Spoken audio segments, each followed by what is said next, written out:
The lights are off and away they go. Extremely loose. He's managed to hold on and they get. He missed the pit complete. That is crazy stuff. Side Freitas is on the grass on the infield floor. He slides through. He tags Richard Eck.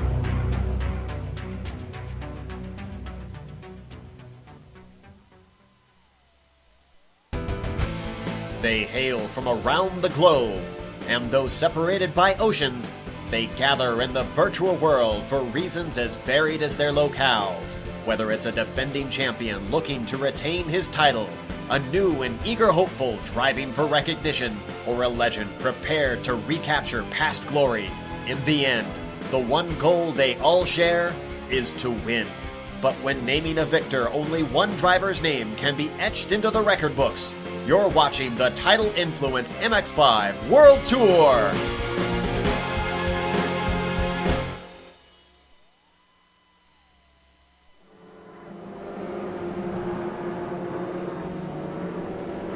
England swings like a pendulum do.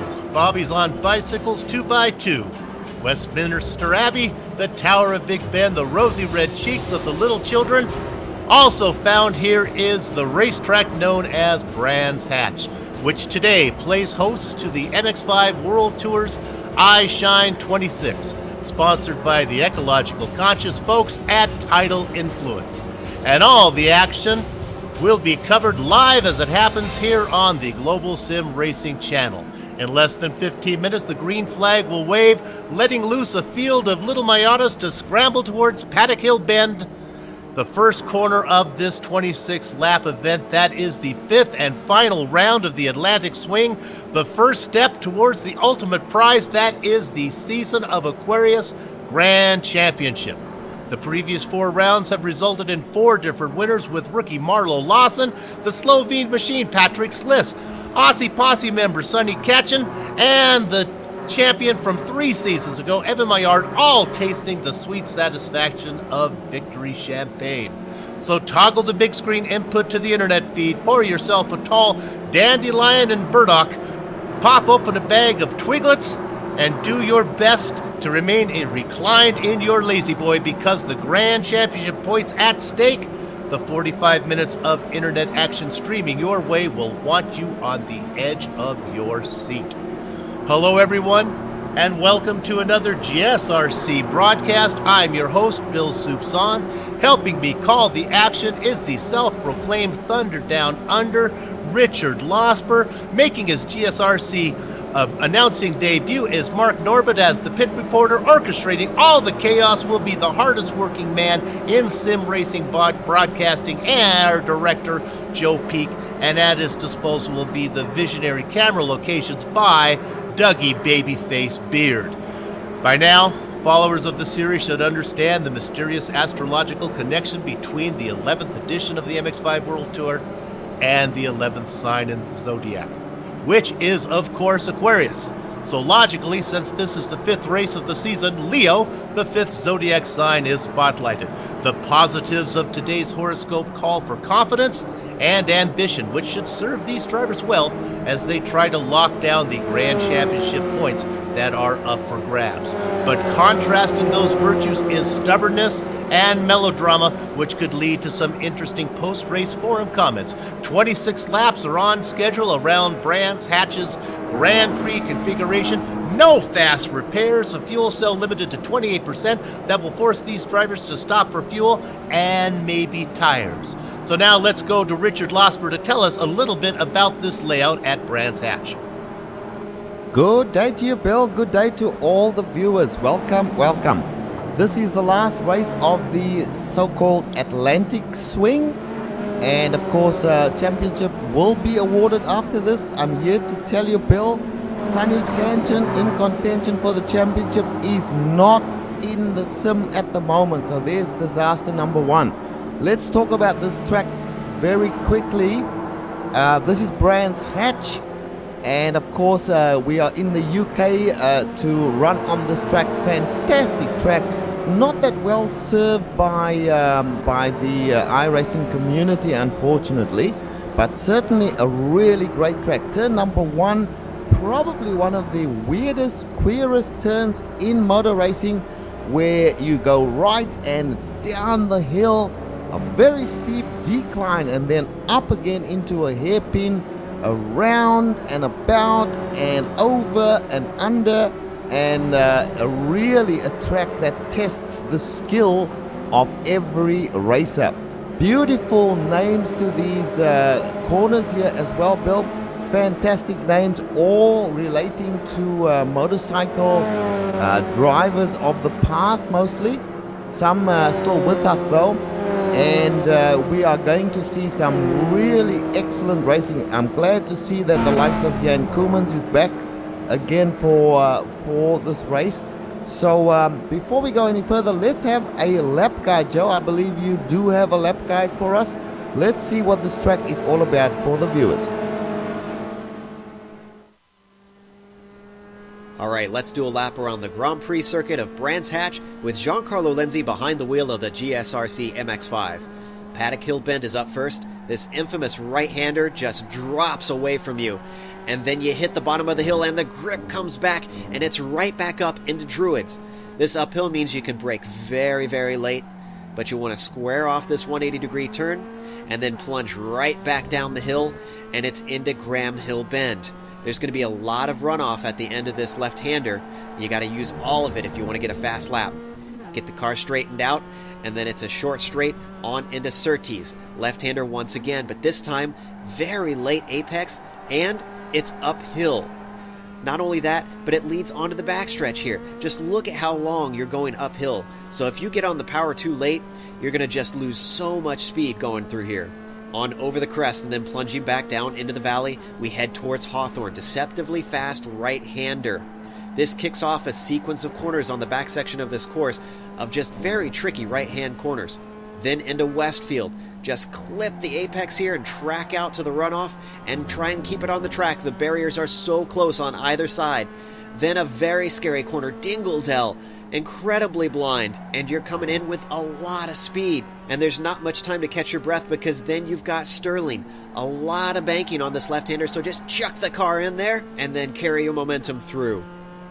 Once again, it's another short straight, and then you come to the last corner on the circuit, Clark. Bit of a crest here, and the car's going to push all the way around there.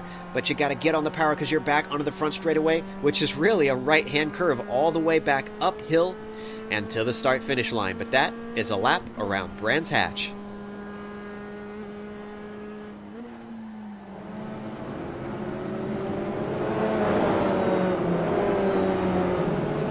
And there's a lap around Brands Hatch. Now, quickly, let's look at the championship points. Viewers need to remember this is the final race of the 5-race Atlantic Swing.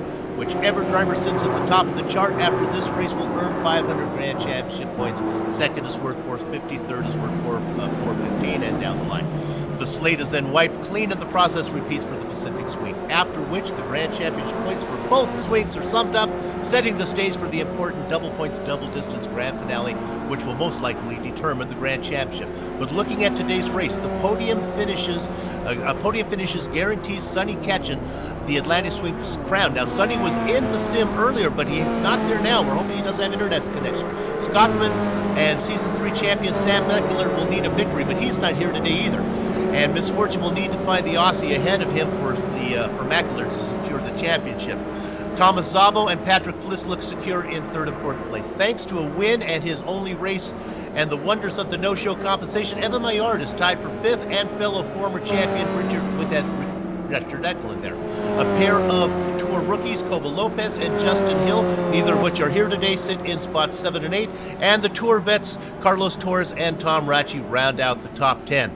Now, those are the drivers that we usually get to talk in the interviews because they finish usually on the podium. But here's a chance to get to talk to some viewers that don't usually get interviewed because they don't make the podium, and that is our segment called the cabin rental keys to the Mountain Dog Cabin Kennel Rentals keys to the race. And we can talk to Michelle Van Dyke. Michelle, what's it going to take for you to have a good time today? Well, I did pretty bad at qualifying, so I hope I can make my way through the field. And I'll have to see about that, how it's going to work out. Michelle, it's Richard here. How does it feel, Michelle, to go from the brand new MX-5 back into the old car? I really am interested in that. I'm really having a hard time right now. Yeah, It's I like- suspect quite a few. Sorry, go ahead. Yeah, the new car is a lot more oversteering and a lot more playable. Like, it's going from left to right, and you have to work on it. And then the old car is more stable, so it will be harder for the drivers, and it's more fun. Okay, well, Thank you Michelle. for that. Go ahead, Bill. And there you have it. Let's hope Michelle can have a good time today, stay out of trouble, and he can have a good time. And for you to have a good time, make sure you go to Green Valley Lake. And when you're there, you want to, of course, your best bet for lodging is, of course, Mountaintop Cabin Rentals. And that was Mountaintop Cabin Rentals' keys to a good time. Now, quickly, let's move Michelle out here so he can get back to racing. And we will go ahead and get to the grid. Okay. Looking at the grid, look who's on top there. Thanks to the quick six inversion there, Jan Koemans has had such a horrible season so far. He's in the top six qualifiers. He's going to be sitting on the pole. He is your fastest qualifier. It's been a long time since we've seen a Koemans wire to wire. It'd be a great way to close out this circa 15 machine. Outside of him, the fifth fastest qualifier, Marcello Pajan. Now you go to row two. Tom Rathie inside the quick six again for 2 races in a row. Inside of row two, outside of him is Richard Eklund, making his 59th career start today. Thomas Szabo sitting on the inside of row 3, served his stop-and-go penalty and is back up in the front. Sonny Ketchen, hopefully he's going to make it. He's scheduled to start outside of row 3, sitting first in the standings, but will he make the grid? Richard, who you got through 7 through 14? I'm pleased to say very quickly that Sonny Kenton is back in the sim. So that's our leader back in there. So in 7th place, we've got William Billy Bob Wright. In 8th place, Robert Hartley. Then in 9th place, we've got Christopher Hen. In 10th place, it's Michael Wright. 11th place, Carlos Torres, who had such an eventful race last week. And in 12th place, Patrick Flist. Bill? Then, of course, rounding up what you see there, David Hampson in the inside of row 7, making his 4th career start today. And another rookie, Andre Saunders, making his 3rd start outside of him. We get to the next 8. Benjamin Lanneman, our Ironman Championship, sitting inside of row 8. 88 starts, sitting 19th currently in the standings. George Jordy Fike, 43 starts, sitting in the outside of row 8. Row 9, Benjamin Nelson, and outside of that is Derek Holland from Indiana.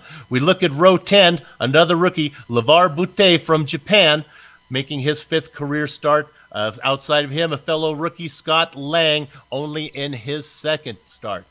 Joe McDonald, another rookie, starting in the inside of row 11. Outside of row 11, Tripp Smith. Rich? Yeah, very quickly. Michelle van Dijk in 23rd place. Joseph Aero, 24th place. And the last one I've got on this list here is Peter Basala. Peter Balassa. I'm doing it now. And they are getting ready for a start, Bill. So back to you straight away. Nobody's serving a stop-and-go penalty in there, so Mark Norba won't have anything to worry about. The lights are up. The drivers are revving their engines. Gather up the chickens. Take cover behind the cows because the horses are out of the barn. And Jan Koemans leads the stampede of 25 circa 2015 MX-5 machines into Paddock Hill Bend. Everybody clean 2x2 in the back. Moving up into 3rd place, making a quick charge is Richard Eklund. Rathie falls into 4th. Szabo on the outside in that yellow car is Hartley. Yeah, and Robert Hartley looked like he's making a charge there on Sonny Kenton as they go into turn They number touch. 3. Robert Hartley Your has points touched leader. him. Your points leader is spinning. Ketchen has found trouble. He was collected, I think, by Christopher Hen. Now the Aussie has to get Robert to work. Hartley. Right after the tap, I think then the little bit of damage by Hartley, I think the big damage came from Christopher Hen there. All right. Van Dyke is in the wall. Yep, looks like let's go back. While we have are we getting that on replay there, Bill? Yes, we can go back. Leaders have settled down a little bit, so we can get this on replay, and you'll see what happens there is Hartley and Ketchen get together. They're the two kind of yellow color machines there. You'll see Hartley on the inside, Ketchen on the outside. We're looking at it right now. I'm wrong. As they go through Druids, that's Ketchen down the middle there. Now Hartley in the bright yellow machine drifts a little bit out. Hartley had position. Boy, that's tough. Ketchen trying to squeeze him. And then he got collected by that white color machine. I think I misidentified it last time. All right. Billy Bob well, Wright. Let's go back to the front now. Billy Bob Wright is actually leading the race at the No, he's not leading the race. That's rubbish. It's Jan Koolmans leading the race. Marcello Pajan in second place. Richard Eklund. The usual suspects are right up there in front. Tom Rathe, hasn't he been doing a great job recently? He's in up to fourth place now. And Tomas Zabo is in fifth place.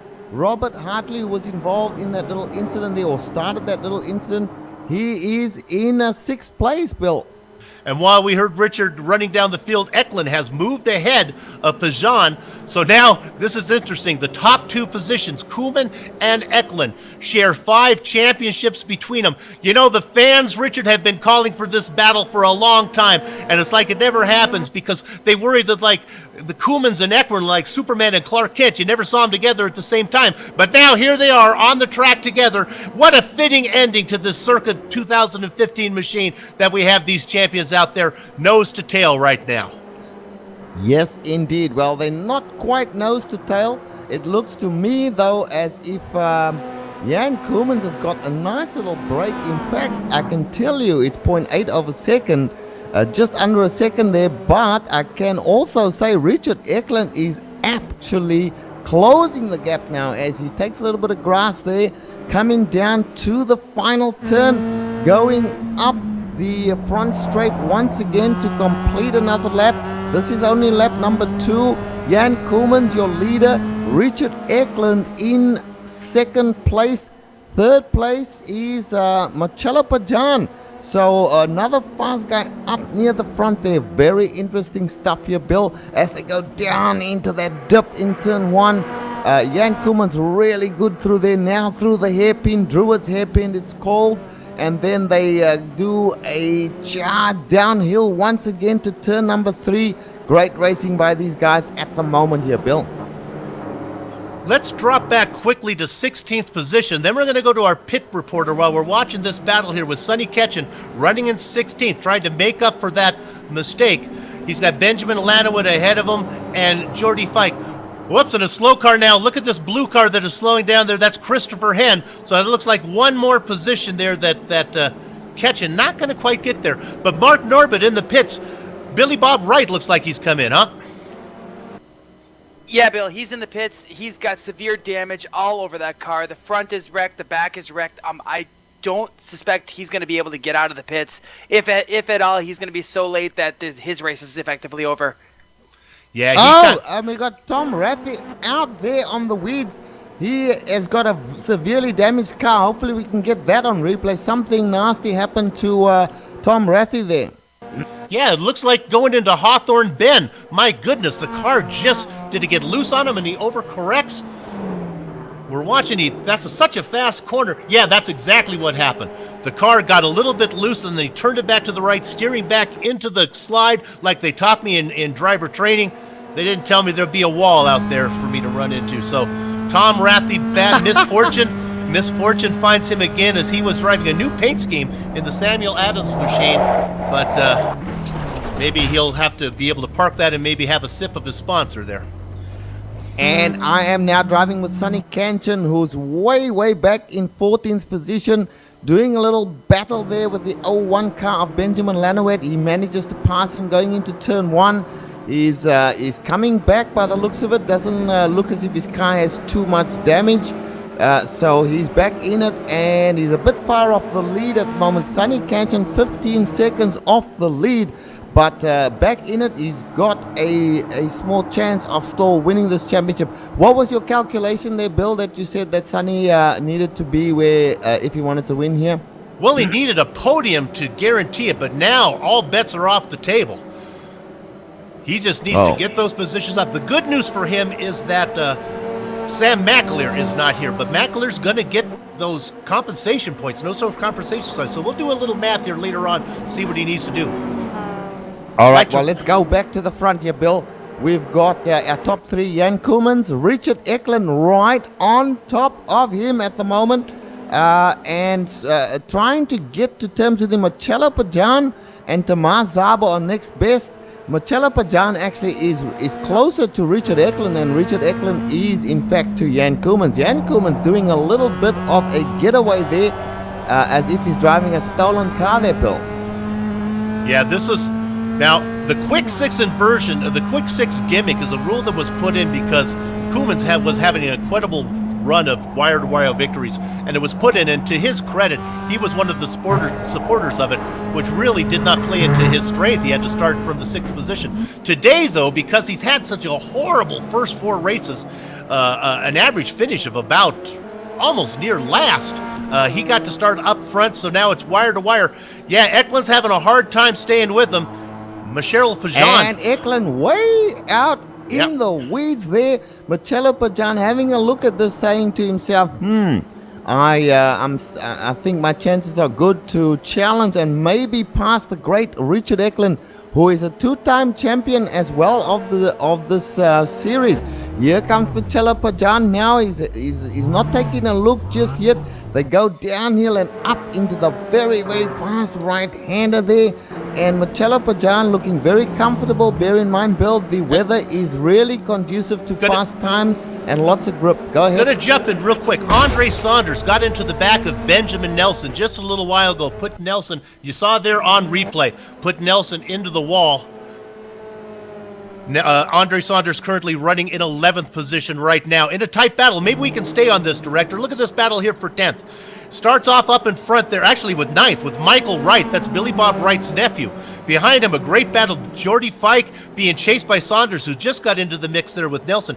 Carlos Torres in a battle with Sonny Ketchen. We talked about Ketchen. Ketchen is back up to 13th. Let's see him work his way. That car looks pretty fast considering the pounding in the side of the door it got from Billy Bob Wright. Back behind him in the Tidal Influence Machine, our series sponsor, running in 13th position. Behind them, the all-veteran, over 100 career races for Joseph Arrow, running in 14th. Great battle going on there. As you see now, Ketchen making a move. Yeah, Sonny Ketchen going down the back straight there. He actually lost 2 positions, Joseph Arrow. And indeed, Benjamin Lanowit passed him again, but he's making up one of those positions. That's on Joseph Arrow now. Joseph falling in behind him. He's got Benjamin Lanowit in front of him. Reason why we're talking about Sonny Ketchen, he is our leader in the Atlantic Swing at the moment. In fact, the leader of the total championship at the moment. He had a little bit of an accident if you're just joining us. And he's way back in, where are we, 13th position. So lots of positions for him to make up to have a chance of winning the Atlantic Swing. That's what it's all about. This championship, it's a mini championship within the Grand Championship. It closes this week, right, Bill? That's correct. That's correct. Now, the good news is he's got about a 43-point lead in the standings. Let me correct that. Sam McAleer's going to get 61 points coming into this race, so Sonny Ketchen needs to score at least 43 points. We'll give you a rundown of what position that actually needs to do for him to get to the championship to score his 43 points. Well, let's go back to the front. There's a nice battle going on besides that one for around 10th position, which is a great battle. There's a little battle going on here real quick between Richard Eklund, Marcello Pajan. At the moment, Richard Eklund has certainly held Marcello Pajan off, and of course Bill Jan Koemans just making every lap a winning lap for him at the moment. Let's hope he can actually keep that up and get one in the bag again. Absolutely. As I'm going through checking the points there, and we're double checking on that. Let's give you a little time distance as we can monitor this, as we're now with 20 laps remaining. Remember, there is a pit stop. Koemans has about a 2-second lead over Eklund. Eklund and Pajan able to stay right behind Eklund. Thomas Zabel still in the hunt for the championship. If something were to really happen, a little worse there to Sonny Ketchen, Zabel could actually steal this from his position. Give a shout out to Patrick Fliss, running up there in 5th now. All right, well, let's go and have a look at that big battle that's going on, which includes Sonny Canton up to 12th position at the moment. And let me tell you, it's fierce. There are a bunch of cars nose to tail there, Bill. And the action is very fierce. There's Sonny Canton trying to stay out of trouble. That's part of his problem. He's too conservative. Normally, Sonny Canton would have been past these guys already. But I think he's got championship in mind, and that is actually slowing him down, Bill. Did some quick calculations. That's why I wasn't quite so articulate there. Quick calculations is Sonny needs a 15th place finish to grab this Atlantic Swing Championship. And boy, he is right there right now. Where is he running right now? You may want to ask. 11th position. Okay. Sitting comfortably right now. All right, if he's done his calculations, then he's within range of winning this thing. Now, let's go back to the front here. Tomas Szabo struggling to catch up to Marcello Pajan, but Marcello Pajan right on the back bumper now of, indeed, Richard Eklund. This is a battle just about ready to erupt here, Bill. And let's see the action. But there, Richard Eklund going through turn 3 now. And then they go into that very tough left-hander. If you get that wrong, it's all over for you. The walls are pretty close on either side of you. In fact, the Armco. But Richard Eklund and Marcello Pajan negotiate that very well. And they go now into that longish straight into the right-hander once again. And let's go back to that battle there, Bill, and let's see how that's faring. Quickly to our pit reporter, I think, who has an update on Tom Ratchey and Billy Bob Wright. Yeah, they're both back on track. They're both seems to be repaired their damage and they're functioning. So everything is good on their end. At this point, they're just way down. Billy Bob Wright 4 laps down. Tom Rathy also 4 laps down. But of course, attrition, they could pick up positions, and every position is important here as they close out the Atlantic Swing. Rich? Yep, and going back now to Sonny Canton, he is right behind Carlos Torres. Carlos is a tough customer. He doesn't give up a position easily, so Sonny will be a little wary of approaching Carlos. In front of Carlos, we've got Andre Saunders, and then of course we have got Jordy Fike in front of him. Better let you take over, Bill. There's my alarm going. That means the excitement is coming. And let's look at some excitement here. I'm alarmed about this. We'll go to Patrick Fliss and Robert Hartley in 5th place. Fliss not able to hold off Hartley. Hartley had that initial contact with Ketchen, doing a great job. This is an impressive rookie looking to get a top 5 here today. And as we go back, as we stay on this battle, we can follow up on Carlos Torres. He is notoriously a tough driver. When we get to the IRT reviews, his name is also often in there for contacts. He's good at giving love taps, but I have to his credit, he's on an 8-race clean racing streak. He has what they call a clean driver mulligan in his pocket. You see him currently running 4th in line there in the brown Colombian coffee machine. Yeah, Bill, and looks like Sonny has passed him. So Sonny has got Andre and, in fact, Jordy in front of him now. I suspect that he will make good on the pass on those two, so we'll let that go for a while. Let's go back to Jan Koemans now. We'll put the cameras on Jan Koemans and have a look at the master going around this track. He loves this track. I know that as a matter of fact. And Richard Eklund is just not getting to him. The gap seems to be consistent. But, Bill, we haven't spoken about this yet. 28% fuel. They still have some pit stops to do. And let's stay on Koemans for a minute. Let's get our director up here because I want to talk about the... Okay. Oh, we're looking at this battle here with Sonny Ketchen. See if we can get the names on all those drivers. It looks like that might be Fike ahead of. My goodness, look at this. We'll stay on this all the way through turn 1. Because I want to talk about as we see Jordy Fike leading the way, Ketchen back there in the hunt. And Michel Van Dijk actually tried to make a move there on Carlos Torres. Carlos Torres was having none of it, and but that has slowed the two of them up a little bit, which has allowed Sonny Canton to put a little gap on him. So back to your point about Jan Koemans, Bill. Well, I wanted to talk about, we saw them as they went through 1. There is a track-specific lap rule here today, and that drivers have to keep at least 2 tires on the pavement as they go through Paddock Hill Bend. They're notorious for driving off into the beach, putting up an umbrella and taking out their cooler of sodas. So we want to keep them on the pavement and not off in the sand on this one. And let's give a shout out. Sonny Ketchen now has made his way up to 9th. There he is. He's got yes, indeed. Saunders and Van Dyke. Now, Richard, I know there's no way Sonny could know exactly what he needs to do. Took me a while to get to the charts to do the math. So I imagine he's still in panic mode right now. Well, no, you're wrong there, Bill. Sorry, we had a long discussion about it the other night when we were in a practice session together. He knows exactly where he needs to be. Or pre-calculated. So let's go back here, just in front of him. There is a great battle going on here between Andre Saunders and Jordy Fike. Now, Jordy has certainly picked up the pace a little bit this season. He's certainly got a little bit of speed, but there he just, as I spoke about him, he makes the mistake. Andre Saunders grabs the position. It's not quite over yet. Can Jordy come back? No, Jordy is now in trouble and he decides to go into the pits there, Bill. He's the first one that I can see to jump into the pits. Yeah, let's jump to our pits as we'll talk to Mark. Who have you seen coming in so far, Mark?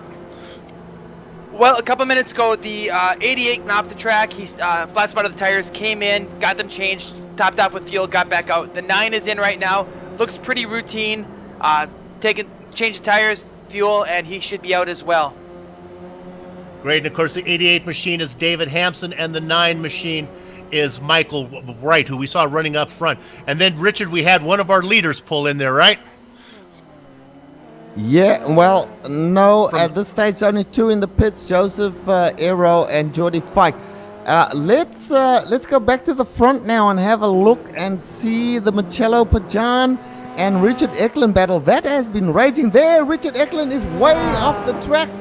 Talking about putting 2 wheels on the grass, that was about 5 wheels on the grass there, and he's given up the position to Marcello Pajan. He's got to fall in. He gives him a little bit of a love tap as they're going to the left-hander, going down the last straight there before the front section once again. Bill, Marcello Pajan moves up into second place. Great driving. And another nation sitting down at the United Nations little discussion table here is Thomas Szabo in 4th place from Hungary, has moved up into right behind Richard Eklund and is now in the hunt. Of course, Pajan from Italy and Richard Eklund, the North New York driver. And yes, indeed. So now Richard Eklund has all to do. Marcello Pajan, if you're talking about a tough customer, let me tell you, Marcello Pajan is one of the great drivers. I remember when Marcello was a rookie and came out all of a sudden and started to get fast, and look at him now, up into second place in one of the best series that you will ever see in an MX-5. Pity they're running the old MX-5 today. I will never forgive you for that, Bill. And Patrick Fliss, let's go to Patrick Fliss, see what he's on about. Not having it all his own way after a few very, very good races. In fact, a couple of wins under his belt as well, Bill. Yeah, absolutely. Fliss actually notorious for finishing on the lead lap and what won the Ironman in a perfect season last season. Picked up his actual first victory this season a few races ago. So far, Richard, we'd have 4 races this in the season of Aquarius with 4 different winners. Yeah, that's right. That's right, indeed. Evan Meyer, who's not here today, actually won the race at Silverstone, which was the last race we were at. But let's get back to the action on track here. Sonny Kanchan now up to, where are we, in 8th place in his sights. Andre Saunders, and then after that, Robert Hartley. Let's see where he is. 27 seconds off the lead, so he's unlikely to win this race today. They're on lap number 12. Pit stops to come. Let's see how much further he can get up before the end of this race, because I'm pretty sure, Bill, that he will make up a position or 2 before the end of the race. What we always like to watch out for is what my dad used to call the early peel, late reveal strategy, where a driver will peel off into the pits early that was running maybe 5th, 6th, or 7th, run some hot laps back there in the middle of the pack, and then all of a sudden when the pit cycle is finished, oh, where did he come from? Well, he's up in front. That's not happening right now, Richard. Everybody that I can see who's been running up front is staying out there. I see none of our top contenders have come in yet. And actually, they're kind of spread out. Carlos Torres maybe is the guy who is the most farthest up right now. And Torres currently running in 15th position, right behind Jeroen Ursum. As we watch that now, Jeroen Ursum peels off. Yeah, Jeroen heading into the pits. True, Bill. We normally see an early pit stop from Jan Koolmans. I think he's decided to change his strategy. He is staying out there, and why wouldn't he? Having a good lead and clear air in front of him, no traffic to contend with in the smallish field today. So he has decided to stay out there, and we'll see if he starts to think about coming into the pits, which he may do at this point in time. We watched Jeroen Ursum make his pit stop. Of course, Jeroen looking to get his top 10 finish, what he's looking for. Now ahead of Koolmans is Trip Smith, and Trip saw in his rearview mirror that Koolmans was coming, so Trip has put it into the pits. Koolmans still has a clear track ahead of him. Yes, well, let's go back to Richard Eklund here and Marcello Pajan. So Marcello now has put a gap on Richard Eklund. Not something that is easy to do, let me tell you. But Marcello Pajan running away there from Richard Eklund at the moment. Tomas Szabo right on the rear bumper now of Richard Eklund. So Tomas has caught up. He was a little way behind Bill, but he's caught up. So we've got a little battle going on here with Tomas and Marcello Pajan. These are teammates, by the way, Marcello and Tomas in some series. And of course, Marcello is a teammate of mine in the Asbury Motorsports team. But he is now catching up to Richard Eklund. Maybe I think it's time for Richard Eklund to think about pitting because he's getting assassinated here, Bill. And now to Mark, you got some news on the 59, Sonny Ketchen. Sonny been in and out, Yeah, huh? He's been in, he pit, took all 4 tires, gas out, and just a normal quick pit. So I foresee him moving forward quickly as he has been. And just to follow up on that, he is out ahead of Carlos Torres, who was the leader of all the cars who have pitted. So Sonny Ketchen now Richard is the car leading of all the cars who pitted. Yeah, he had just under 10 seconds pit stop. I doubt very much whether they could have taken any tires during that pit stop. So a quick fuel top up. That is a strategy call. There goes Richard Eklund into the pits. He's decided to go into the pits as well. And I tell you what, Sonny is going to be very interesting to see how he goes from here. I wonder if he took enough fuel, Bill. I hope so. And Mark, boy, the action's picking up in there. And I see Eklund coming in and then a couple guys behind him. Yeah, Eklund is in the pits right now. I just saw the right side of the car go up. I'm not sure if he's going to take left side tires or not, but I did see the right side go up. No, he did not. He's out.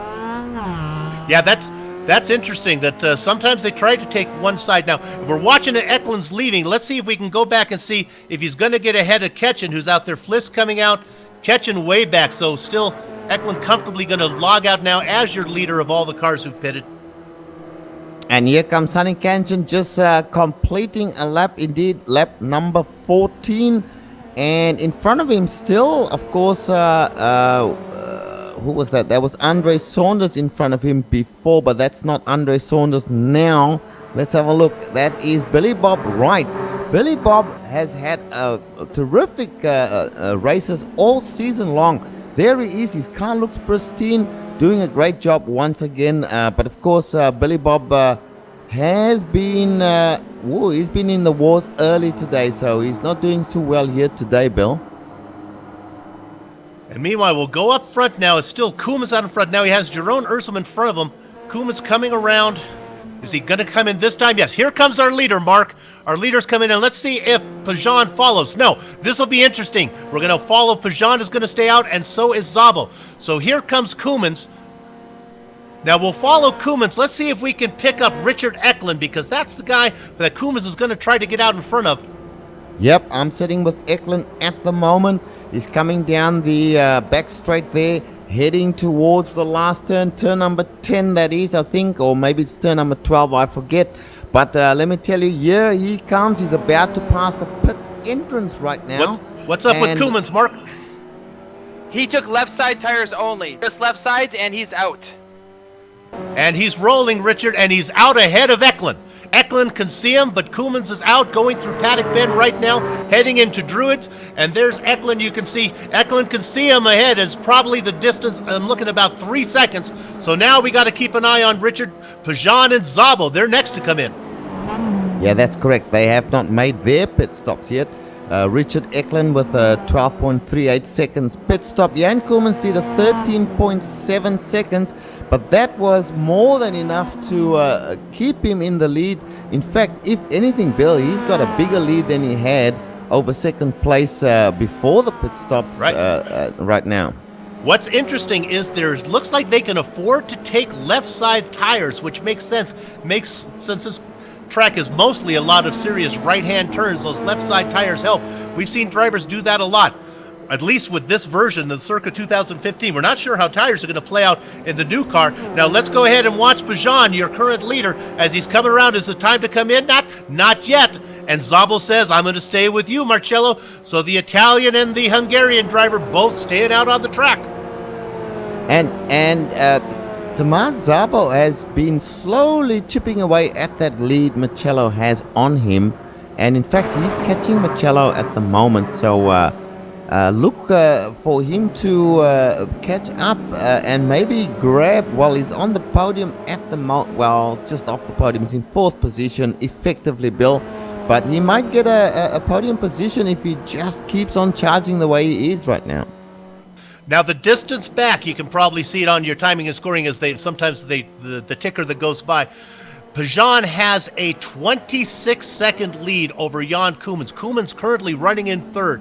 The only cars ahead of Koemans and Eklund who are running 3rd and 4th are Pajan and Szabo, who are running 1, 2, and of course those guys have yet to pit, but I think our pit reporter Mark Norbert's going to be pretty busy in a minute when these guys come in. It's going to be exciting to see if Pajan or Szabo can get out ahead of the 3-time champion Jan Koemans, and if not him... we have an accident.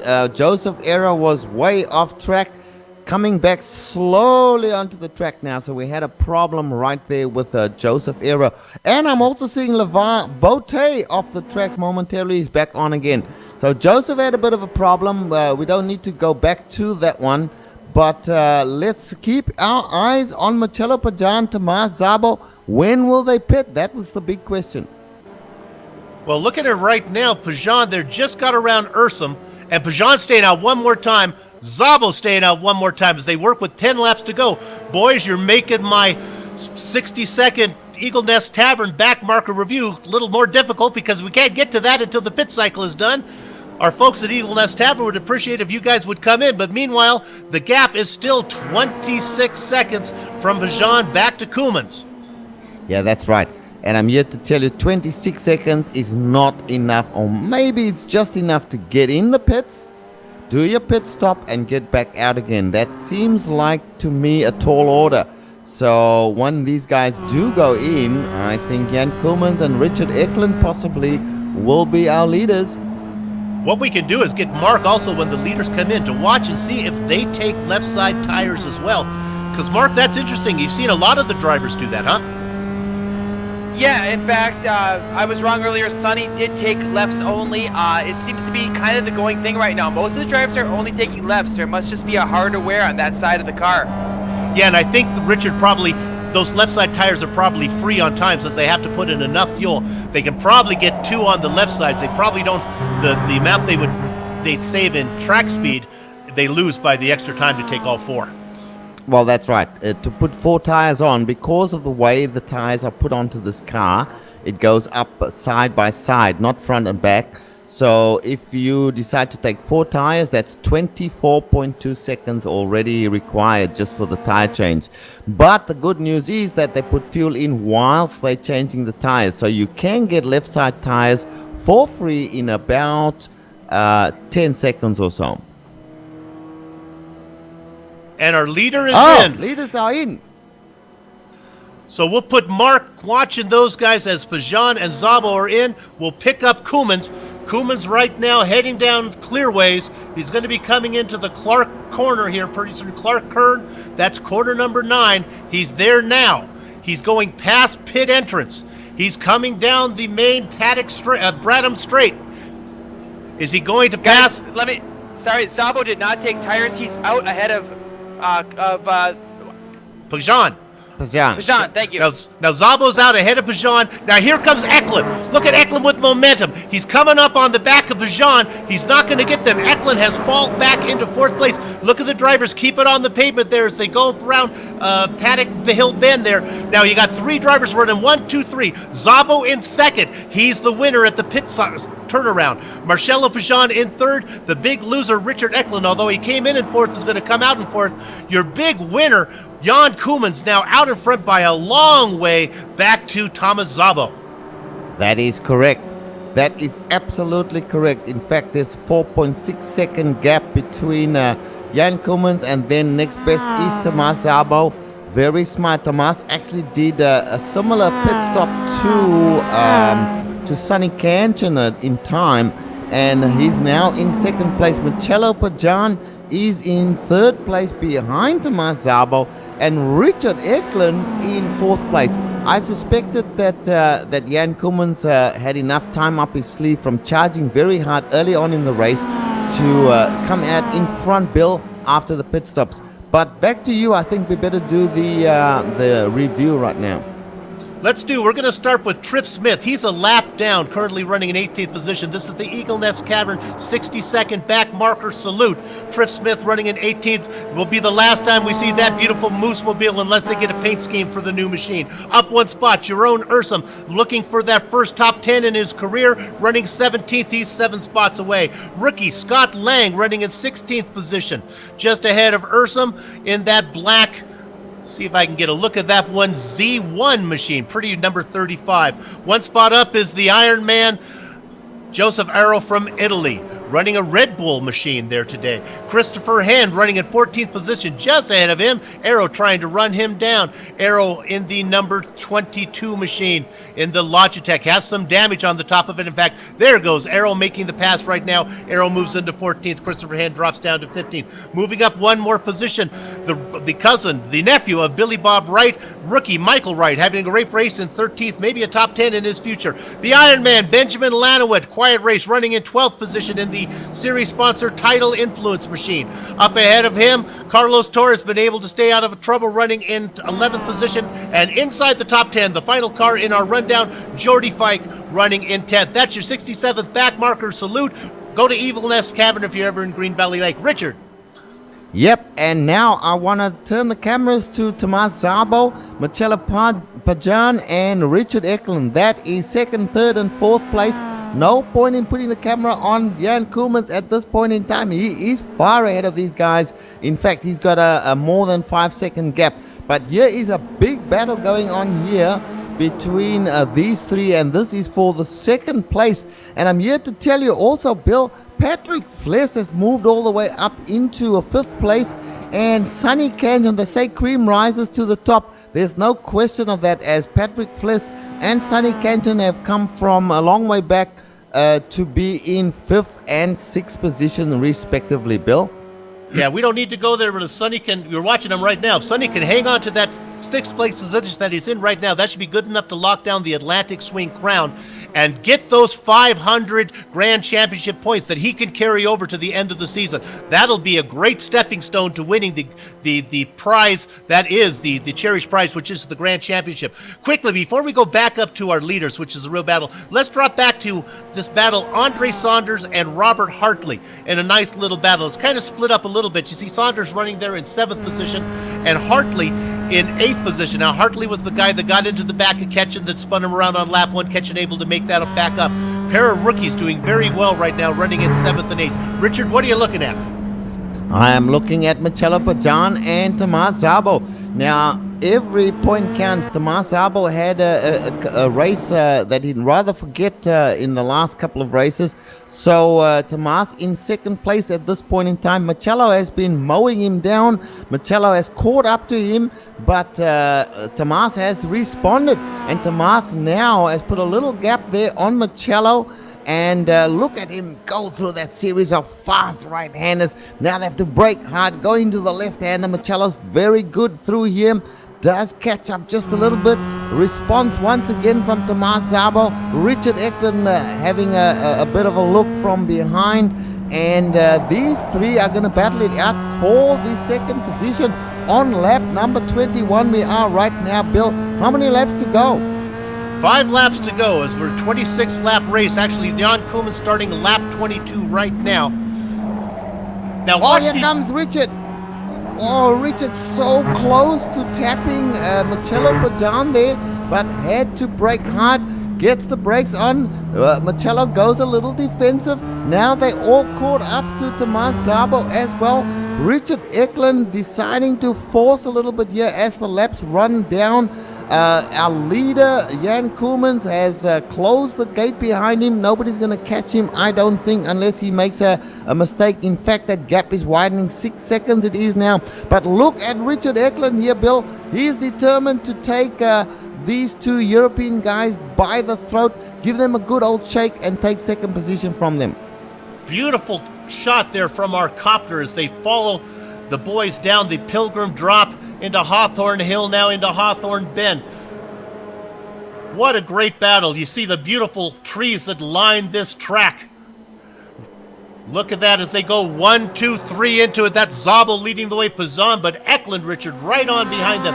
Let's stay with this battle all the way through as they go into Druid. So we're going to watch it for quite a while here because I want to show you. Maybe we can go back on board when they come down the straight again. We'll go back on board with Richard Eklund because it's a great shot as they go through Paddock Hill Bend. We talked about the track boundary, Richard. Now, they can go over the curbing as they go down here. They're not there yet. They're going down clear ways. They're going to be going into Clark's Curve. This is turn 9. Now they'll go down the main Bradham Straight here. Now, this next right-hander, as we're watching on board over the top of the windshield of Richard Eklund, watch how these guys push the boundary. They can go over the curbing onto this kind of asphalt that's still there. They just can't go into the sand. So watch those drivers ahead as they really push the envelope. Both of them going past, but you see that dark gray part. That's okay, as long as they don't go off onto the beach. They go into Druids. Richard, a great battle now with 4 laps to go. Indeed, and Richard Eklund showing his nose there in the mirrors of Marcello. Marcello not fooled by that. It's an old ploy to make as if you are going to try something. But the experienced guys know exactly when that's just for show and not really. But now Richard Eklund into the left-hander there, going up the hill. He was right there with Marcello Pajan. This is quite risky for Marcello because Marcello's now in the meat in a little sandwich here with somebody in front of him. He can't push too hard in case he gives a tap to Tomas, who I'm sure he wouldn't want to do that. And then of course he's got to keep half an eye on the mirrors as well, Bill, as they close right up. These corners are extremely fast and they are making it look so easy, Bill. It is not easy. I'm here to tell you, look at the guys just push that car hard through there. Now they're going to brake hard for the left-hander, turn number 8. And Tomas Szabo doing a great job there. Marcello a little bit out on the grass. Richard Eklund pushing them harder and harder as the laps close down towards the final lap. Bill? We'll keep the cameras on this lead, on this battle for second position. But quickly to Mark, I guess Billy Bob Wright had to come in for a top-off, huh?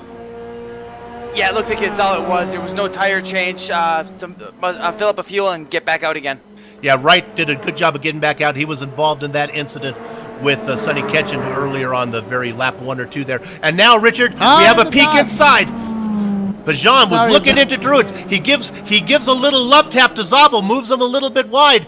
Great battle going on with 3 to go. The Italian driver working on the Hungarian driver with the upper New Yorkers. Eklund is very loose, but he's able to keep it going. Now ahead of them, a little bit up, is Jeroen Ursum. I think they're going to get to him pretty quickly. Maybe not this lap, but Jeroen knows how to get out of the way. He's an experienced backmarker. Don't think it'll be a problem. But go ahead, Richard. It's Szabo, Pajan, and Eklund. That is correct. And you know, here's the problem for Marcello Pajan. If he tries to make a move on Tomas Szabo, that's going to slow both of them up. Richard Eklund is like the crouching tiger.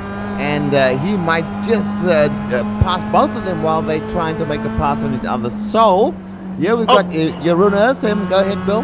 Billy Bob Wright just came out of the pits and just put it in the wall.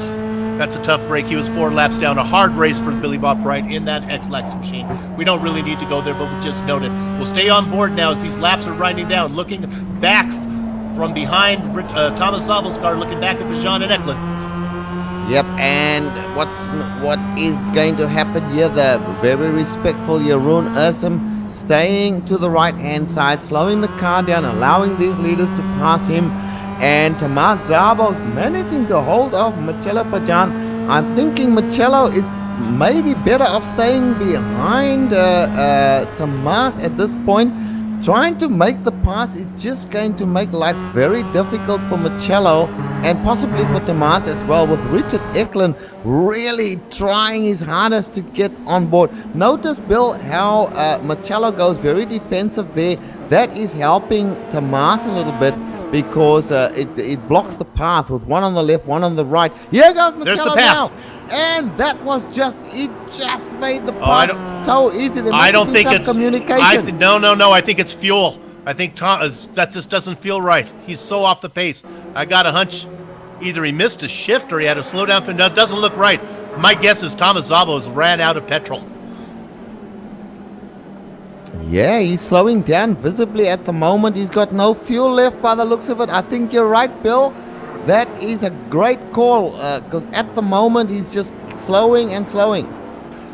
That'll cost him some Grand Championship points. So we're sorry to hear it. All the fans of Tomas Szabo there, as you're watching it on replay, he's very slow. He's still running though. No, he is very slow, isn't he? Is he still rolling? He's rolling, but I doubt he'll make it back to the pits. There's a few uphills there. He's got a little bit of a downhill here, but then it's all uphill towards the pit, so he's not going to make it.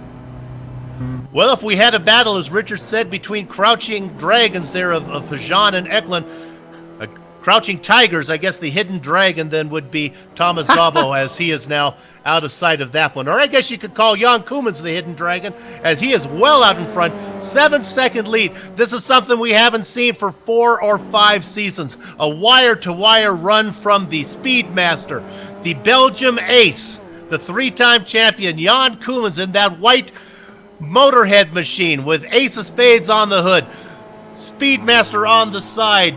That is the kind of watch that his dad used to wear. Drives it in his memory. Koemans well out in front, but let's drop back to this battle for a second. That's where the action is, Richard. Pajan and Eklund. That's right, and Marcelo Pajan now is in a little bit of a better position because he only has Richard Eklund to worry about right now. Nothing in front of him as well to worry about. But just a note on Jan Koemans. It's great to see the Speedmaster back out there doing what he used to do so regularly in seasons gone by. You can never ever discount this guy as a potential winner in any race that he enters. Right now he is on lap 26. There'll be 1 lap to go as he comes up there to Trip Smith. This is the white flag lap going here as Eklund I know goes that. through. That's what I said. Okay. I misunderstood you there. I guess it was your Australian accent that caught me by surprise, because what's happening right now is as Jan Koemans goes through the final corner here of Clark Curve, he's going to win the Bon Voyage to the MX-5 2015 Circa edition. Jan Koemans wins it as he should. Second place goes to Pajan ahead of Richard Eklund. Let's drop back. We'll watch our leaders cross. Fourth place is going to be Patrick Fliss. Richard, who do you see in 5th? 5th place looks like Sonny Cantion's going to make it into 5th place. Great driving from Sonny there to come from nearly dead last on lap number 1 accident to make it into 5th place. That should wrap it up for him for this part of the competition, Bill. Sonny Ketchen going through Clark's Curve. He is going to be your Atlantic Swing champion. Congratulations for him. Right behind him, rookie Andre Saunders and another rookie Robert Hartley. And another rookie, 3 rookies in a row. Rookie. Our pre-race interview, Michelle Van Dyke, finishing in 8th. 9th place goes to Jordy Fike. Battle here for 20th. No, I'm sorry, it's not. They're a lap down. Carlos Torres comes across in 10th. Yeah, good driving from a bunch of guys. Great battle between Marcelo, Pajan, Tomas Szabo. Now let's have a look at the standings here. Where did Tomas actually finish up? Thomas is back, still on the track, running 15th position. He must have come in for fuel there. We should have gone to Mark and got that information. And There comes Thomas around the finest curve right now, and Szabo, after his miscalculation, going to finish in 15th position. Only one more car to finish on the lead lap. Let's stay with him. Scott Lang coming across the final car on the lead lap, finishing in 16th. So that'll wrap up all of your lead lap cars. We're going to take a short break, come back with driver interviews. We'll try to get a chance maybe to talk to our winner. We haven't talked to Kumas in a long time. And, of course, our swing champion of Sonny Ketchen. We'll run down the entire field and back for post-race plugs back in just a few minutes.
Welcome back to the Global Sim Racing Channel's post-race coverage of the MX-5 World Tour, brought to you, of course, by the good folks of Tidal Influence. We just saw the 5th race of the season of Aquarius wrap up, and the final race of the Atlantic Swing, which saw Jan Koemans go wire to wire, and we'll talk to Jan in a minute, in a very fitting tribute to the Sayonara race of the MX-5 circa 2015, as it's going to be retired. Boy, it has served us well, and Jan Koemans felt very comfortable in it, as he has so many miles before. Second place, Marcelo Pajan. Third place goes to another two-time champion, Richard Eklund. Be interesting to see how Eklund fares with the new machine, and really how Koemans fares, or even if he dares to drive it. We'll ask him when we get to the interviews. Patrick Fliss in fourth.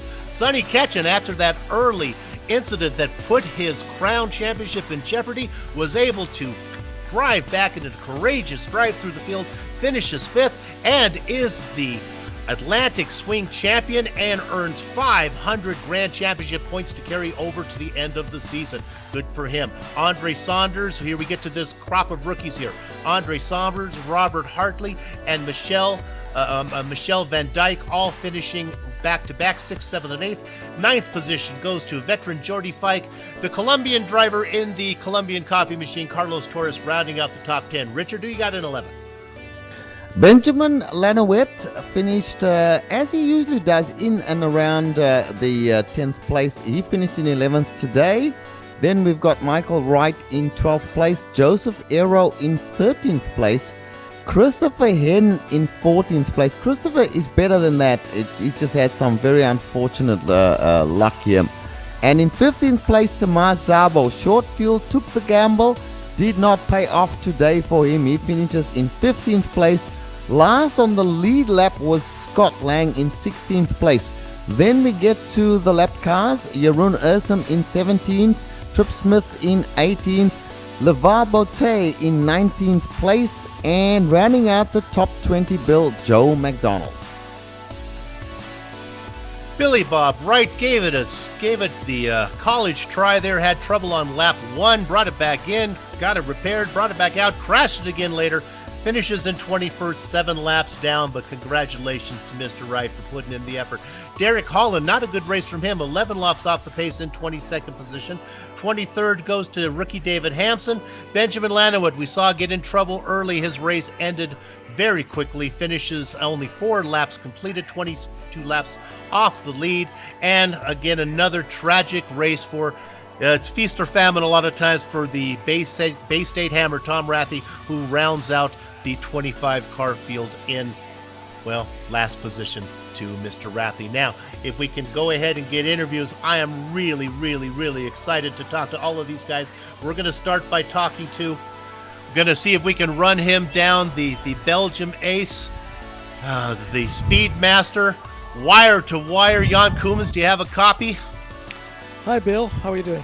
Hey, with the retirement of the 2015 machine that has served you so well, it was nice to see you have one of the typical, one of those classic Jan Koemans races. Congratulations. Thank you. Yeah, it seemed strangely suitable given the occasion, I suppose. I was actually really surprised because I hadn't tried this car for quite a while. Just been trying a new car whenever I could, which is a bit strange to drive still for me. So I jumped back in this one, and it's a bit like coming home, really. But even so, I missed half of practice, so I wasn't really expecting to be quickest in every session, and then run away at the front. So it was a very good feeling. Well, if there is such a thing as an MX-5 specialist, it is you. Now, do you have any driving experience in any of the cars other that iRacing offers, or are you just strictly in love with the MX-5? I don't remember. I don't think I've ever competitively raced any of the other cars. I mean, I have a bunch of them. I bought them. They're somewhere gathering dust in my virtual iRacing garage. So I do have them. I mean, every now and then, if I wanted to just drive a car, I'll probably take one out. But I race so rarely these days that if I do something, it's always going to be the MX-5. Right, I know that this is basically, and this is so often the case that you get hooked onto a private series like this, and this is basically all you do in iRacing now. How difficult do you think the new car is going to be for you? Well, I'm not sure. First impressions are that it's actually quite fun to drive, but the thing is, with this car, I can sort of float it half sideways from corner to corner, whereas the new one, it feels very twitchy to me. I'm constantly correcting and scrubbing off more speed than I would like, so I really doubt I'm ever going to be as competitive in the new car as the old one, simply because I learned this one when I had nothing else to do, like a couple of years ago, and I just drove it a lot. whereas I just don't have that kind of time to get on top of the new Right. car. Well, congratulations. We love to see you race as often as you can.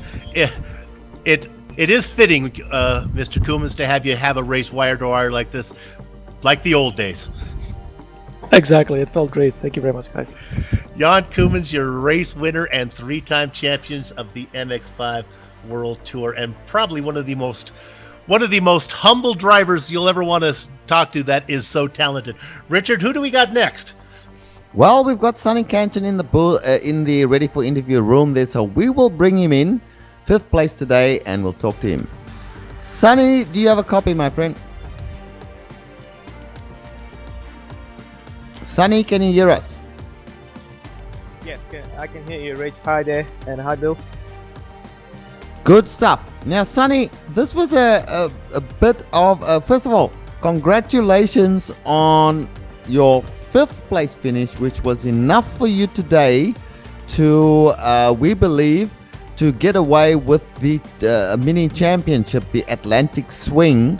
So you have enough points accumulated to win that championship. So congratulations on that one. And then, of course, commiserations on that first lap incident there with firstly Robert Hartley giving you a little bit of a turnaround there, and then getting slammed by another driver behind as well. How did you see that one? Yeah, I was just holding my breath to hear that championship thing. Thanks, Rich. I couldn't believe it. But that's good news. But anyway, looking back on the start, like you said, the first lap incident, that was a two-wide situation. Entering the corner, Robert was right next to me. He was right next to me. I was on the outside, so I think pretty much he outbroke me, or the other way around, and he hit me at the back. So I was thinking, hopefully I could come out of this, and I tried my best to keep the car in control, but I think I spun and someone hit me from behind. Moving forward from there, I was just assessing my damage to the car, and must tell you, I was losing out on the straight, but the corners were pretty good. It wasn't overly damaged, but the front end was damaged for sure, and it was a bit of a struggle. Yeah, no doubt about it. But you did come back. I think that put you back in about 14th place, and that's pretty horrible to think about. But you came back, to your credit, and you did a lightning pit stop. Did you take left side tires on that pit stop as well? Rich, yeah, based on experience from the last season, this time I got the pit entry right. Last season I had a penalty, but this time I got it right. And yes, I did take the left front and the left rear tires, two of them, and also I got the pit stop pretty much job well done to my pit crew. Learning from the past season, and I think I got it right, and I was able to get ahead of the pack that I was in after the first lap incident. So my plan was to stay with the pack, even though I felt I was a bit quicker in the corners. Ahead of me was Jordi and Andre, who did a good job as well, Andre C. Saunders. So I was actually trying to get their draft in the straight, where I was losing most time, and when I went to the pits, I came out ahead of them. Well, Sonny, look, last question now. From the next, I know the answer to this question that I'm going to ask you. From the next race onwards, we move on to the new car. You are looking forward to the new car? I can't stop dreaming about it. It's amazing. I'm totally looking forward to it. Just gonna let you guys know that watch out for me. I'm just gonna look forward to the podiums this time round. Race I qualified second, but the next one's gonna be the top spot right there, and so it's all gonna be pole to pole. I like the sound of that. That's confidence for you there, Bill. Sonny, congratulations, my friend, and thank you for talking to us. We know that you are going to be good. Well, I know that you're going to be good in the new car. So look forward to that, and we will certainly be calling those races with hopefully you right out in front. Thanks, guys. Thanks a lot for everything. Cheers. Congratulations to Sonny Katchen, our 5th place finisher today, but more importantly, our swing champion. Now, don't go away from this series because there's 5 more races as we move to the Pacific Swing. That's going to involve start up in 1 week at Laguna Seca. We're going to bring in the new girl, see what she feels like, how she handles this. We're going to go over to Australia. That's still in the Pacific, and Japan. So 5 more races in the Pacific Swing before we wrap up the final race at Spa. So that's going to do it for us. And I want everyone to pay attention here because this is kind of a melancholy moment as we say goodbye to the circa 2015 version of the MX-5. I personally feel like I'm breaking up with a longtime lover, telling her I'm leaving her for a younger, more fun version. But she looks a lot like you, if that helps. But we can still be friends. But honestly, we probably won't be seeing much of each other in the future. And we wish her all the best and hope that she has a good life. We'd like to thank the Tidal Influence company, an ecological consulting firm based in Long Beach, California, that restores wetlands, saves and studies endangered species, and educates children on our environment. For more information, go to tidalinfluence.com. The best kept secret in California San Bernardino Mountains is, where is it, Richard? What's the best kept secret in San Bernardino Mountains? All these series, and now he's left me because he doesn't care about. See, now this brings up an interesting point. If the announcers are actually leaving the booth, not listening to the plugs, are any of you listening right now? For the 3 or 4 of you who are listening, Green Valley Lake is the best kept secret and is really a good secret because nobody's here to hear about it. So your best choice for lodging is Mountaintop Cabin Rentals. Go to gblcabinrentals.com for more information. And while you're in for Green Valley Lake, stop in for a cold drink and a hot meal at Eagle's Nest Tavern. If Richard would here, he would tell you that that's where he would go. Eagle's Nest Tavern, and you can find them on Facebook. Thanks to the companies and equipment of the software that we see on the screen right there that we use for the broadcast that Joe Peak uses. They do a wonderful job, and they help us give you a buzz-free product. The original music that you heard today was thanks to Eric Eckelm and Casey Lalonde. I encourage all of you guys to go to the contact information on the screen, download some of their digital music. Now, Lalonde's music is a little more techno. My wife likes him better. Eckelm's music is a little more symphonic and dramatic. Either one works. It works great as background music or in romantic situations, whatever you'd like to do. If you have a long drive, give it a try. Thanks to my mic mate, Richard Losper, who's gone on an Australian walkabout out there learning about kangaroos and koalas. Our director, Joe Peak. Of course, to Mark, who was in the pits with us today.